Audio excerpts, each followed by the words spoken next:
(2026) Chevrolet Nexe yangi avlod modeli zamonaviy dizayn va ilg'or texnologiyalar bilan taqdim etildi.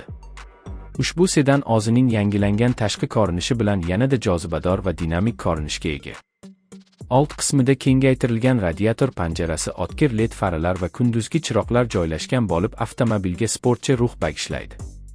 Orqa tomonda esa yangicha stop chiroqlar va aerodinamik bamper dizayni ko'zga tashlanadi. 2026 Chevrolet Nexe kapoti ostida tejamkor va ishonchli dvigatel taklif etiladi. 1.5 litrli benzinli motor kuchli quvvat va silliq harakat ta'minlaydi. Shuningdek, avtomatik va mexanik uzatmalar qutisi variantlari mavjud bo'lib, haydovchiga qulay tanlov imkonini beradi. Yoqilg'i sarfi kamaytirilgan bo'lib, shahar va trassada iqtisodiy ko'rsatkichlarni namoyish etadi. Salon qismi keng va qulay tarzda ishlab chiqilgan.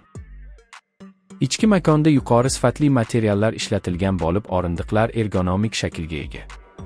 Raqamli asboblar paneli va katta sensorli multimedia ekrani avtomobilga zamonaviy kayfiyat bag'ishlaydi. Apple CarPlay va Android Auto qo'llab-quvvatlanadi. Bluetooth, USB va navigatsiya tizimi uzoq safarlarda qulaylik yaratadi.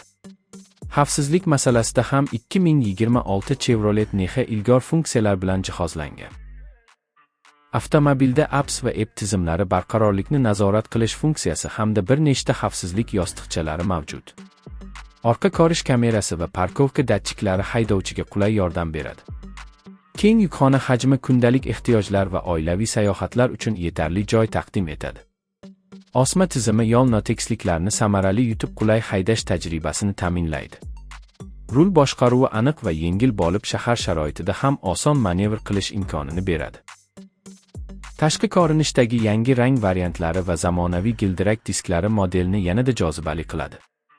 2026 Chevrolet Nexe narx va sifat muvozanatini saqlagan holda bozorda raqobatbardosh variant sifatida ko'rilmoqda.